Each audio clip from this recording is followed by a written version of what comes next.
Hey guys, I'm Evan and this is Magnolias in Sunlight, and today is day 20 of DIY or Die, my series where we make a Halloween inspired DIY project every day in the month of October.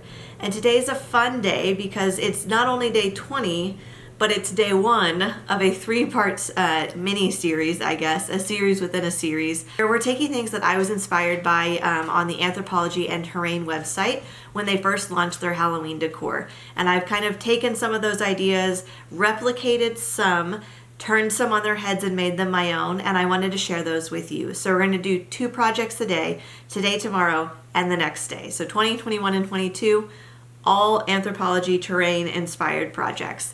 Today we're going to start off a little easy with a tic-tac-toe board. I saw this one on their website and I loved it, but I just thought it was a fun way, like an interactive Halloween decor project could be fun. And I've been looking for a way to upcycle some of those live, laugh, love signs that are overwhelmingly popular at the thrift store. Not that they're popular that people buy them, there's just a lot of them there. So it's always great to come up with a way to, use those and find a way to remake those and keep them out of the landfill.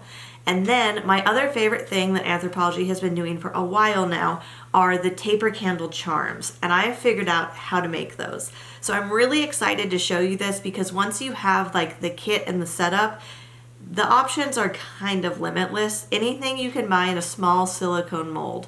So that does mean we're working with resin again. The last time I worked with resin, it didn't go so well, but I have test run this one. I trialed it before I ever turned the camera on. So I can guarantee that this one does work and they're stunning. I'm gonna have candle charms all over my house. All of these behind me, candle charms for the rest of forever. So let's dive in with today's projects. I'm excited to show you them, and then check back tomorrow and on Wednesday for 4 more, 2 a day, 4 more incredible Anthro-inspired projects. Okay, so for our tic-tac-toe board, you need one of these frames that are a dime a dozen at the thrift store. This is a Live, Laugh, Love special. It was $3.98 at my new thrift store that I have found that I like. And I'm just gonna leave the cream edge. I don't hate it for this project. Normally this distressed cream would make me like, ugh. But for Halloween, I think it's kind of like rustic, I don't know. And we're gonna edge it up a little bit. So we're gonna paint the whole bottom black. We are also going to glitter it. We're going to add some glow-in-the-dark bones. And then we are going to make our tic-tac-toe pieces out of these little wood charms that I bought in anticipation of the day 1 project. And we didn't end up using them. So I think the spiders and the webs are going to be really good tic-tac-toe pieces, and we'll paint those as well. So let's dive in. We're gonna paint this because it's gonna need some dry time.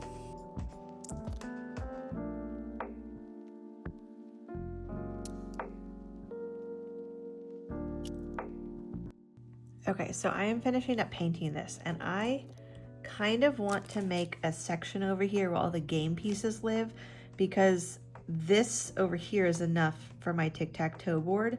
So I was looking, and there you can see these ridges in it where it was meant to be like barnwood planks, but it's the perfect width for a popsicle stick. And I'm thinking if I cut the ends off of these, I can put these in here, paint them black, and then this whole area will be like a designated game piece, like all the chips can live over here. So I think I'm gonna do that. So I need to get some scissors and cut a straight line to round off these popsicle sticks.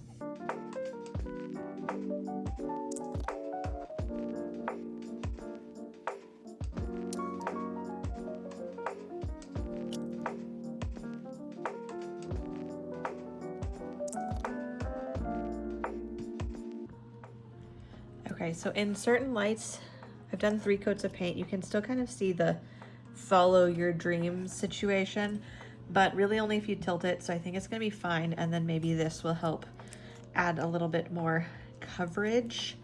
So as you know, the way this works, it doesn't spread very well. We used some similar glitter paint in our marquee sign video. So I like to just glob some in, and then I'm not gonna waste it by putting it down in the crevices.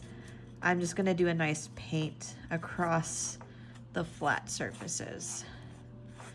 Mostly because I'm gonna end up covering up both of these. Get that out of there. So I'm just going to spread this glitter paint around as evenly as possible.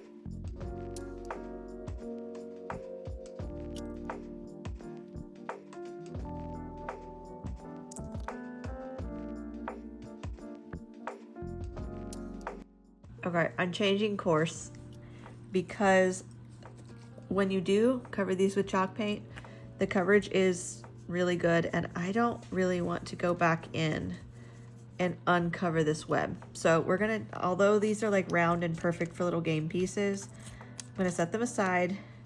We're changing course, and we're gonna do ghosts, and we're gonna do pumpkins. 5 of each, cream and orange. See, problem solving, no big deal.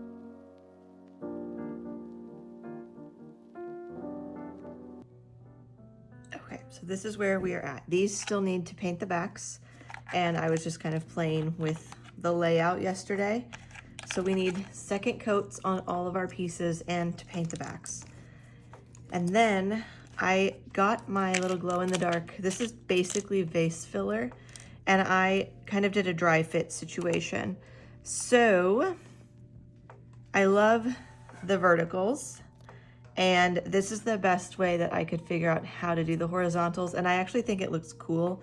I was hoping to be able to go all the way across, but there's just not enough space here to do 3 across, either between the wall or the little divider that we put in or in the middle.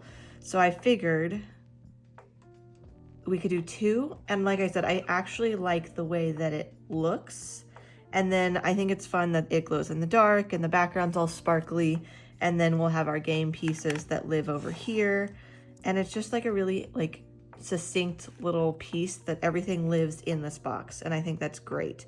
So we're going to heat up a glue gun and just pop these in place. I'm hoping that hot glue will hold them. I'm going to do a pretty big stress test on it, and if it doesn't, I'm going to figure out a different glue, maybe a Gorilla Glue or something, because I don't want these to budge. And plastic, I feel like sometimes has a tendency, especially smooth plastic, to just pop off of hot glue. We've used a lot of hot glue this month because it is kind of the easy choice, I think. But it's honestly not the best glue for, you know, durability and long-term projects. Like to felt, it sticks really well, but to other things, not so much. So I'm gonna paint these and hot glue these and paint the ghosts too. That's my checklist. I'm trying to keep everything organized because we've got a lot of projects to get through today.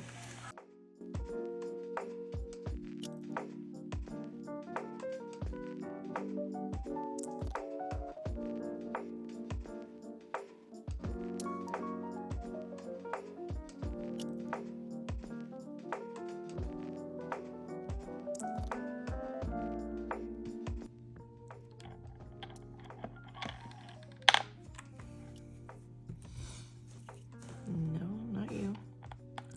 Okay, that's gonna stick fairly well. Wow.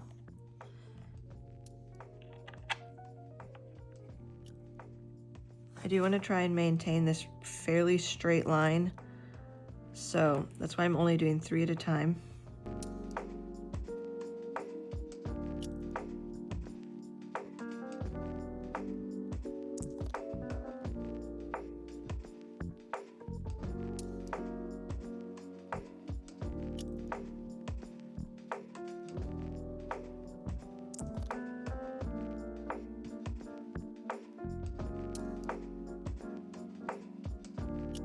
Hey guys, so we have most of our pieces finished. You can see our next project sitting here off to the side, but this is our game board. So we have the little divider that's in place and really, really secure as well.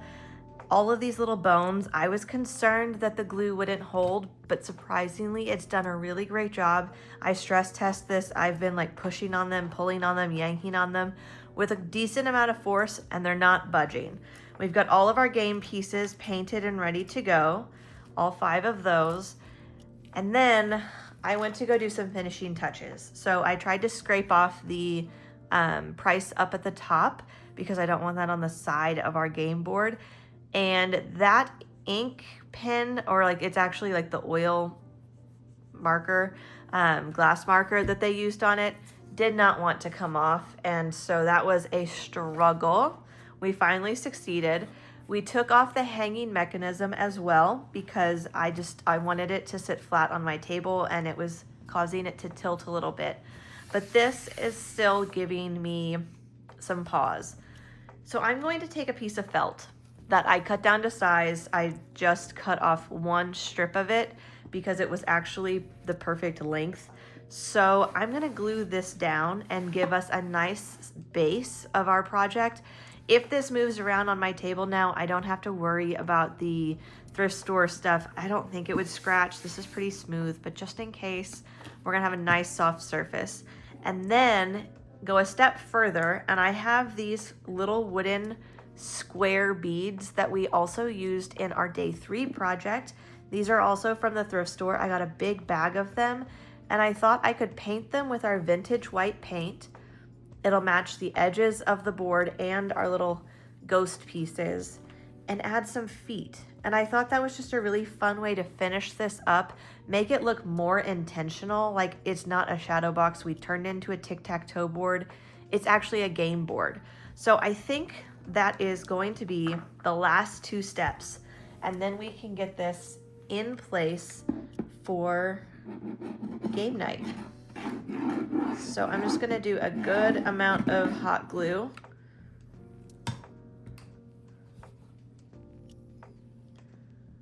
And this is the stiff felt, so it shouldn't show the glue through too much. If you use a really thin felt, you're gonna get rippling unless you really push down your glue. If you leave it in those ridges, you're going to be able to see it. But because this is, again, that cardboard felt material that we've been using a lot this month, it really keeps it from giving you those ripples. So that corner is glued and in place. And now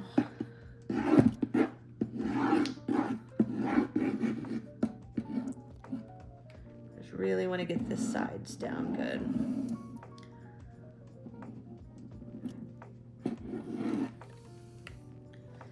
And then put that the rest of the way.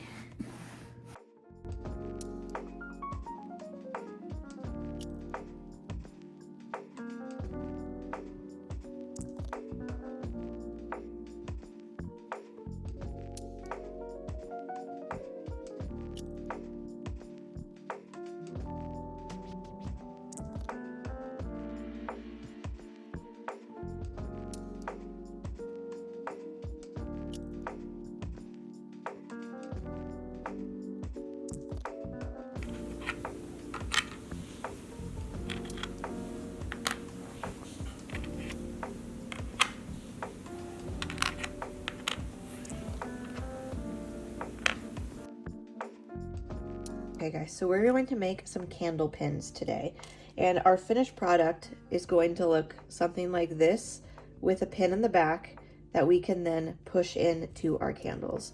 So these are 2 of the finished ones. I trialed all of this last night for a long time, and I made a bunch of stuff because after the last resin project, I didn't want to be caught off guard. So we have some little skulls. This is another lizard. We have some bats.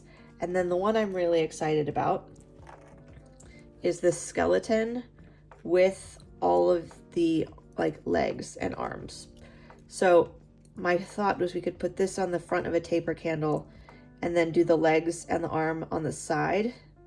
So I'm going to show you how to make these because, like I said, I trialed a lot. These are sewing pins, and this is not the method we ended up going with. So what we're going to do is, because we're painting these gold, or you could spray paint them with a black or something like that. We'll get to that at the end.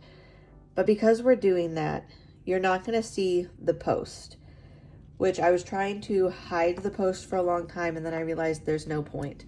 So what we're going to use for our post, the part that you stick into the candle, is this assorted nail kit. And I'm using this, like the smallest version with the smallest head. And for our skeleton, because these are deeper pieces that need, the nail needs to be longer, that size. And then all you have to do is take a little hot glue, put it right on the tip of your nail, and then put it in place. And I was worried when I trialed this how the hot glue and the resin would react. In theory, they're both plastics, and so I thought, you know, it should be fine, but you never know. And I did get, so on this one, you can see it a little bit. On some of them, I got like a bubble in there, but again, we're painting it, and so you can't even, like, you can't really tell. This one is where you can see there's a bubble, but when it's on the candle like that, it still looks really pretty, and it looks like this one looks like it's metal. This isn't one of those videos though, and I want to mention this and make it very clear. This isn't like a make it for cheaper video. Obviously, these candle pins, when you can get them, especially when they're on sale, which I think they probably are now, I will link the inspiration stuff down below. But it's probably about, if not the same price as this resin kit. And then you need to pick up the molds, and if you don't have the nails, like luckily this is just standard stuff from my toolbox, the nails and the glue gun and things. But it's going to be more expensive to make these than it would be just to buy the candle pins that you like. But if you want to make a bunch of them, or you wanted to make like a girly like boo basket for a friend and include, or a bunch of friends, and include some of these DIYs, these candle pins would be a really cool thing to include in that kind of a little gift basket. And if you're buying, you know, a bunch of them, then this might actually make sense. Again, I wanted this just because I've been wanting to play with one and try it out, and I like having craft gadgets, and this was a good excuse to pick one up and try it. But because I'm making so many, I will definitely be gifting some of these, or a set of these, to a few of my friends. So friends who are watching, send me your requests. What shapes do you want? You kind of see them all here.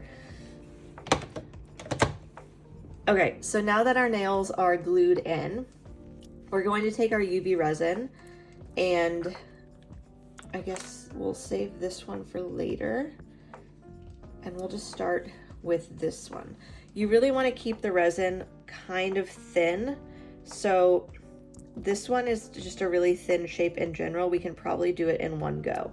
For this, you want to do it, I'm going to do it in like 3 different passes. So we're going to fill it up a third of the way, cure it, fill it up a third of the way, cure it, fill it up the rest of the way, and then cure it quite a bit for a really long time. And I had some trouble, I'm not going to lie, figuring out when these were done, especially on these deeper points on the inside, because they seem to stay sticky for a long time. So I demolded them, and then I put them face side up, or like whatever side was down in the mold, I flipped it and I cured them that way as well a couple of times, and that seemed to help. So this one, I can see there's a bunch of air bubbles. So I'm gonna go through with this little tool that came with the kit and try and clean that up, because especially on this one, I want this one to cure down pretty flat. Try and get all of those up to pop them. So now we're just going to shove this in here and turn on our UV light and start working on some of the other ones.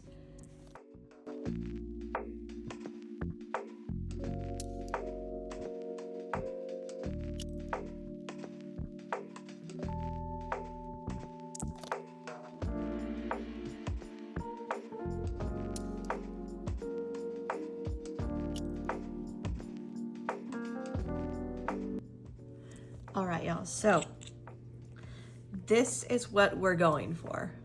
And then it has the spike in the back, and I will show you how to put these on candles. I found a really easy way to do it. Maybe this is the way you're supposed to do it, but I felt really smart by figuring this hack out, if it is a hack. So you could easily go in with some Rub and Buff. I would recommend, if you want to just use Rub and Buff, painting these first with like a spray paint or something. You're gonna get more coverage. But before I even knew what Rub and Buff was, I was using model paint in a gold to liquid gold leaf things. I have done this to gold earrings that got tarnished that I loved and didn't want to say goodbye to. I've done this to a lot of stuff, and I like the finish I get better. You really get that melted gold effect because you're dealing with something that's liquid, and it just gets into all the nook and crannies really nicely. I like the color of this gold. I'm very particular about my gold tones, I suppose. And like, it took me a long time to find a gold spray paint that I even liked. And I kind of feel the way about Rub and Buff sometimes. Like, it's fine, but I think this is a prettier gold. And that's just my opinion. Everyone's entitled to their own color analysis. The one thing that you should know when using this though is that you do need like a paint thinner to clean your brush. This isn't something that you can just rinse off in the sink. Testors, is that what it's? Yeah, Testors sells a little tiny brush cleaner in the same bottle that is made for these model paints specifically, but you can also just use, like I have a big metal container of paint stripper or paint thinner down in the garage, and that's what I will use to wipe this brush down. This is also a brush that I have like put through the ringer on multiple projects. It's a small brush, but it's not one that I could actually go paint any detail on because of the way the bristles are. So I recommend using a brush that you're not terribly attached to, and then cleaning it afterwards with some paint stripper. That's not a recommendation. That's just how the product works. You have to do that. It won't come off in this, like with soap and water. Okay guys, so if you don't want to go the whole UV resin route to make your candle pins, don't fret. I have a bonus project for you. So what you're going to need are 2 little skeletons. These are just a 2-pack that I found at Michael's, but obviously these are a dime a dozen at the dollar store, at thrift stores. Just some little candle sized, like make sure they're proportional to your candles basically. And then what you need is a push pin, just a standard push pin. And you can see I did it on this one. You're going to shove your push pin up into the rib cage so that it comes out of the back there. And then you can just push this into your candle. I don't even know if that's considered a DIY. It's just giving you guys another option in case you don't want to buy all of the supplies. Just like that. It is super secure. It's not going anywhere. Because these have a clear handle on these push pins, you can't even see it. And then you can just push that right into your candles. Additionally, you can get these guys, paint them with some Rub and Buff. I'm not going to because I might use them for something else and I don't know if I want them gold. But you could also just wire them on using some floral wire, go through the rib cage, and then you can wire them onto your candle. That's really great, especially if you're using candles that are like facing a wall. So I'll show you how we do that as well when we set up all the candles. And then, because maybe you don't want skeletons, but I found this beautiful pearlized spider again at Michael's in the like Halloween clearance. I'm gonna steal this push pin back. And all you have to do, we're gonna fill this body cavity with some glue and then sink our push pin in there and then continue filling it up. It's kind of like how we trapped the nail in the resin, but now, again, you have a little push pin that can push into your candle wax, and now we have cool like white spider candle pins. So this is the resin-free option if you don't want to deal with all of the resin and the mess. But there's multiple ways to make anything. Well, we are losing the light rather quickly, but we've got all of our candle pins set here, and then we have some candles that I thrifted. These were all like, I don't know, I think it was $4 for all of these candles, which is incredible. And we're gonna start with the large taper candle. This one has already been burnt and it's a little crooked, but I'm gonna face it towards the wall so that you can't tell that it's crooked. And then I'm gonna show you how I have been installing these candle pins. So let's do the skeleton on here because it's really cool. So I'm taking a butane lighter and I am just warming up our posts. Only our posts. I don't want to get the plastic hot at all. And it doesn't take that much, but once it's warm, you can just push it very gently and then your wax will harden around those holes. And all of a sudden you have a beautiful candle charm that is very secure in place and you didn't have to like force it in. I haven't even tried to just push these in. We can try it now and see how hard it is. Yeah, see, it's like cracking the wax. So I like this method. Maybe that's how the instructions on the Anthro ones tell you to do it too. I haven't purchased any of those because I intended to make all of these and I didn't think I needed that many.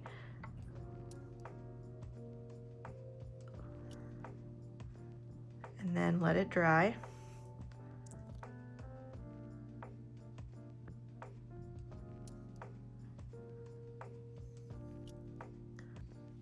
Okay, so now we have these candles, which are the ones that sit right behind me.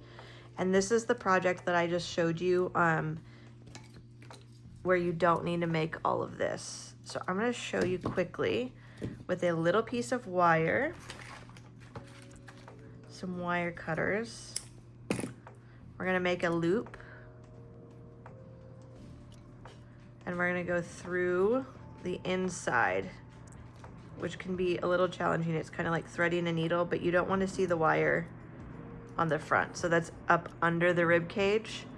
And then you're just gonna wire your candle on, making sure you leave enough space for the candle holder.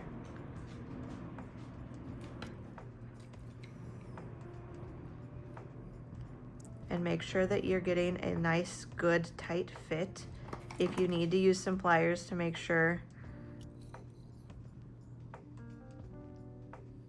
that you're getting all the way up onto the candle and making that a snug connection. And now you have a little candle charm without having to do all of this. So trim off your excess, fold it down. And if this isn't a cool trend that you love next year, you can take this off and use it for something else. And push pin right into the candle. And again, just so cool looking and classy and fun. And then if you wanted to, I just thought this, you could buy some like raised paint and do like a web.